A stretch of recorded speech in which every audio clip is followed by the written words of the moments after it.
Wait. Do you ever see blockbuster trades in your fantasy sports leagues and wonder, how the heck did he pull that off? Do you get so jealous that you make accusations of collusion or league imbalance just because you were not a part of the action? If so, you're in the right place. In this episode, I'm going to show you how to make a fantasy sports trade.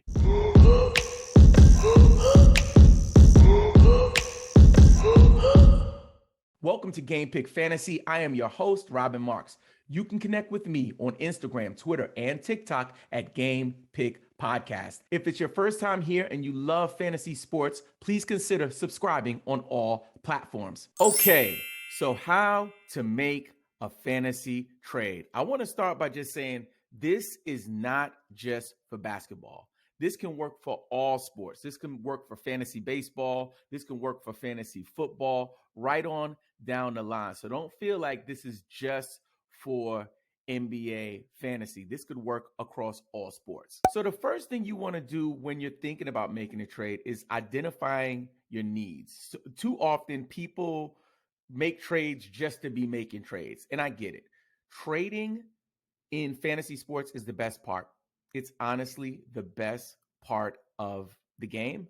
So I understand that. However, you don't want to do it just because you could possibly, compromise the integrity of your roster. So what I would do is find out where you need improvement on your roster. If you're in a points league, maybe you have too many centers and you don't have enough wings.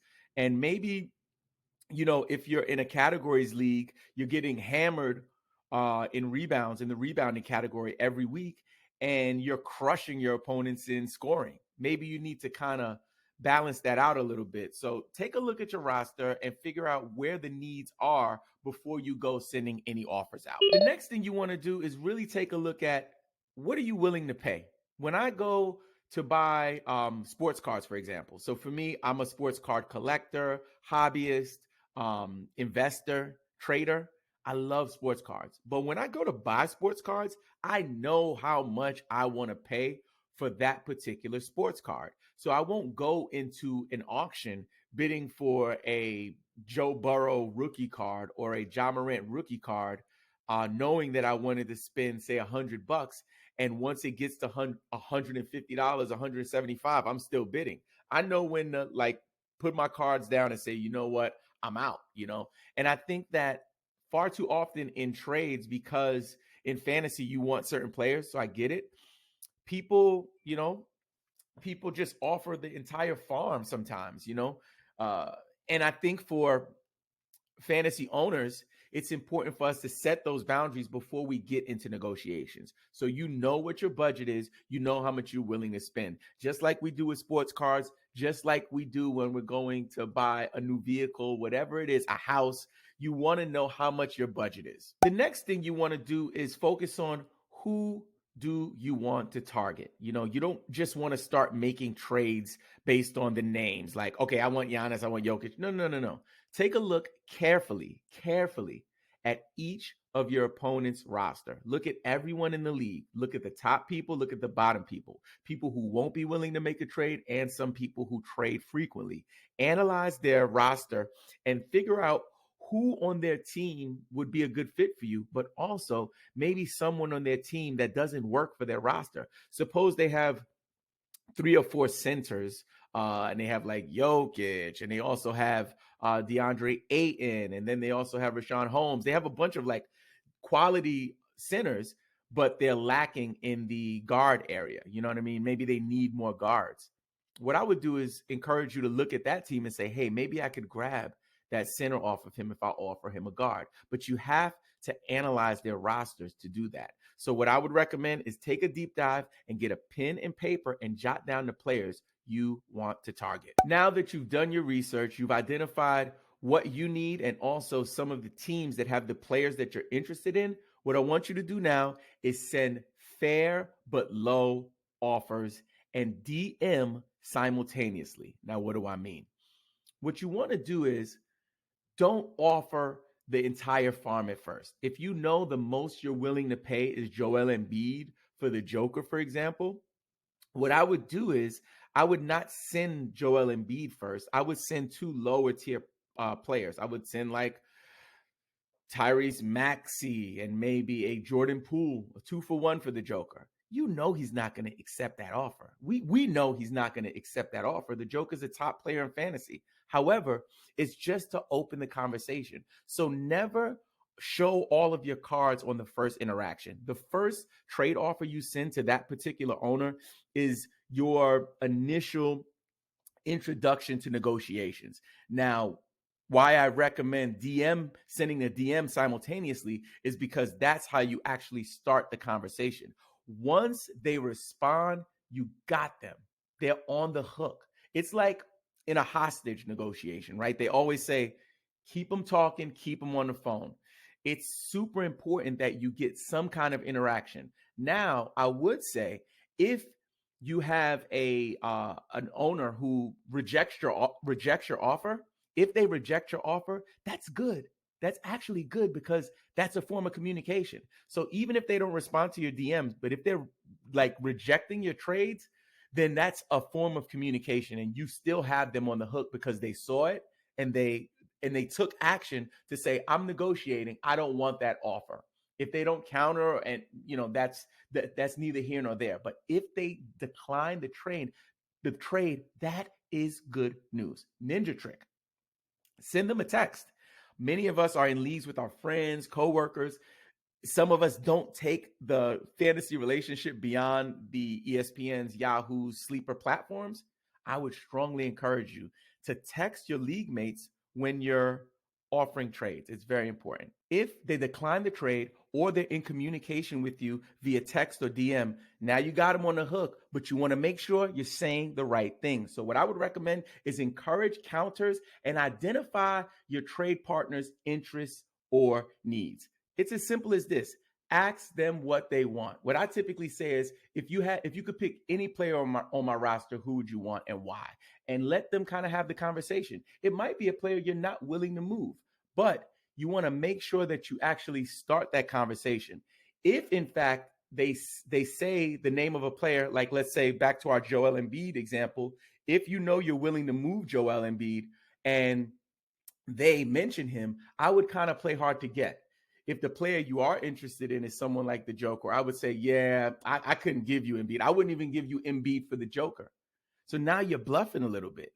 So they're like, you wouldn't even trade me Embiid for the Joker? No, I wouldn't do that because I think he's going to like totally take off this year and the Joker is kind of declining. Even if you know it's bull, try to throw off your trade partner. Now he's thinking like, man, I want Embiid, but he's not willing to give it up. People have FOMO, fear of missing out. If you can build up the hype around the player that you're willing to move, I guarantee you have a better chance of actually executing that trade. Now that you're negotiating, you're getting them to counter. What you want to do is send inflating multiplayer offers. Now, this is where it gets really, really good.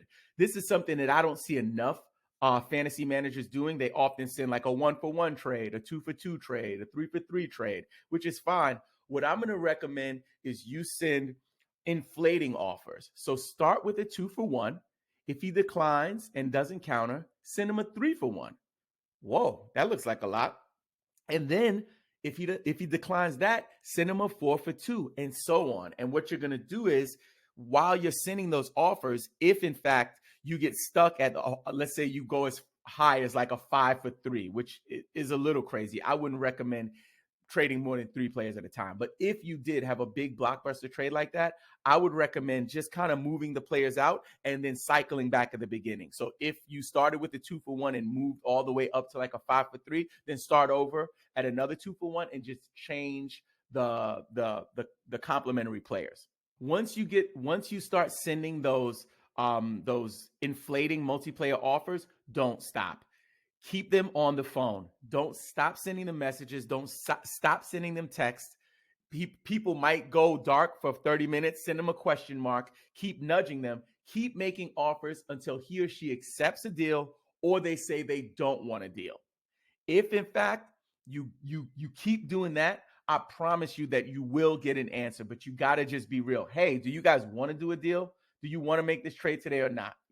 And just keep throwing offers at them. Just to recap some of those tips, make sure you always start low and build up. Never share the number one player that you want to move in a deal.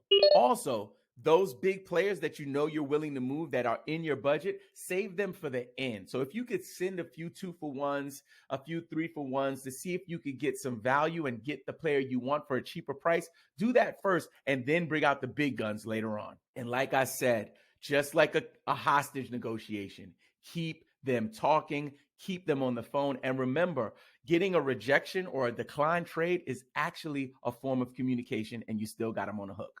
So I wanted to make sure to give you an example of a trade so you can kind of see my thinking around it and how I've executed some amazing trades, not just in redraft leagues, but also in dynasty leagues. In Luka Doncic's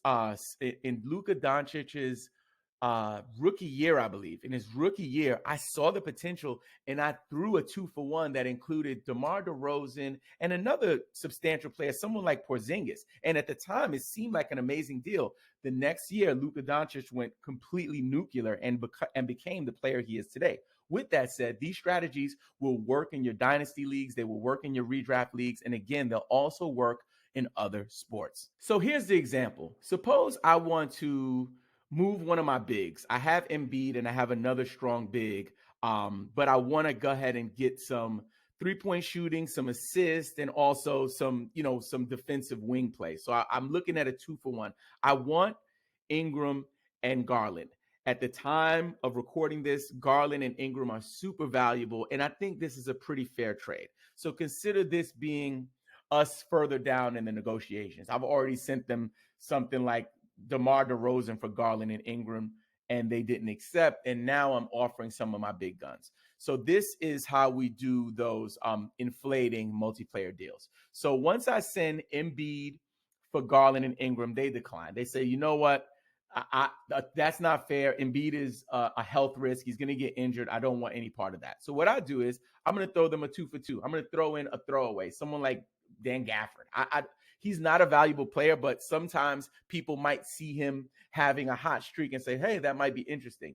This owner that I'm dealing with wants no part of it. So what I do is I throw another kind of bum player, a waiver wire guy. I'm going to send a 3-for-2 for Embiid, Gafford, and Jayshawn Tate for Garland and Ingram. He still doesn't bite. Now, this is where it gets interesting. I'm going to up the entire deal, and I'm going to go ahead and throw in Maxey with those three. So Embiid, Gafford, Tate, and Maxey. I sneak in Halliburton. Now, this is a horrible deal for my trade partner. However, sometimes when you have those compounding deals building, they were maybe on the fence because they want Embiid. If I did my homework correctly, I've already identified that this owner wants Joel Embiid. So what I need to do is find a way to get them to come off of the players that I want. And really, it's by showing this quantity method. There's a high number of players involved. And once I threw in Maxey, it put in another substantially, talented player. So once I do that, this guy is either going to take it or leave it. I personally wouldn't take it, but this is an example of how you could convince your trade partner to make a deal by using that inflating multiplayer method. Now, if that didn't work, this is what I would offer as my last offer.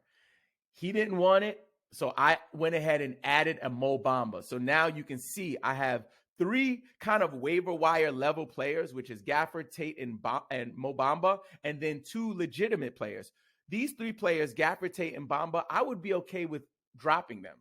Maybe not Bamba. He might be on the cusp of being a guy you want on your roster, but Gafford and Tate are clearly waiver wire guys. But again, when someone sees, whoa, 5 players with Embiid in there, their mind is telling them that they're getting a value. And that FOMO, that fear of missing out, like I said earlier, will eventually kick in. And I'm sure that someone would take this trade. So once they accept the trade, make sure you celebrate. make sure you drop a comment on this video and make sure you like and share with your friends, because it's really important that in this community we stick together. Fantasy basketball is not as popular as fantasy football. We all know that. However, for me as an NBA fan, it is my jam. So after you get your trade accepted, make sure you come back and support the channel. And if you want to be a part of our Discord community, please visit taplink.cc/gamepick podcast. And don't forget, play the waivers, set your lineups, and follow Game Pick, you freaking fantasy nerds.